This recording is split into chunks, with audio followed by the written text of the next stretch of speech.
విధంగా అయితే రణ్వీర్ సింగ్ పేరు కొన్నాళ్లుగా బాలీవుడ్ లో వినిపిస్తూనే ఉంది. అయితే ధురంధర్ చిత్రాలు కావచ్చు, కాంతారా వివాదం కావచ్చు, ఇప్పుడు డాన్ 3 కాంట్రవర్సీ కావచ్చు, అన్నిసార్లు అన్నింటినీ రణ్వీర్ సింగ్ మాత్రమే ఫేస్ చేస్తున్నాడు.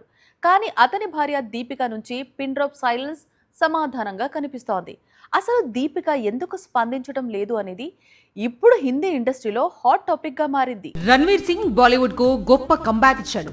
ధురంధర్ మొదటి భాగం 1300 కొల్లగొడితే రెండవ భాగం ఏకంగా 1800 కోట్లను రాబట్టింది.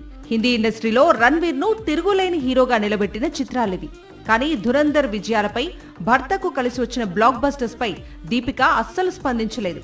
కనీసం సోషల్ మీడియాలో పోస్ట్ కూడా పెట్టలేదు. ఇప్పుడు రణ్వీర్ పేరు తరచూ వివాదాల్లో నలుగుతోంది. ఒకసారి కాంతారా కాంట్రవర్సీ, మరోసారి డాన్ 3 ఇష్యూ.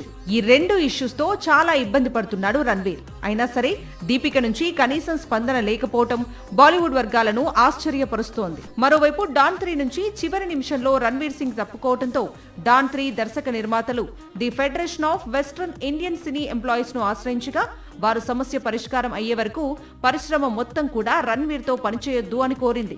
దీంతో డాన్ 3 వివాదం మరింత ముదిరింది. ప్రస్తుతం రణ్వీర్ ఏం చేయబోతున్నాడు, ఎలాంటి నిర్ణయం తీసుకోబోతున్నాడు అనేది సర్వత్రా ఆసక్తికరంగా మారింది. సాక్షి టీవీ ప్రసారాలను నిలిపివేయడం చట్టరీత్యా నేరం. సాక్షి టీవీ ప్రసారాల కోసం మీ స్థానిక కేబుల్ ఆపరేటర్ని వెంటనే సంప్రదించండి.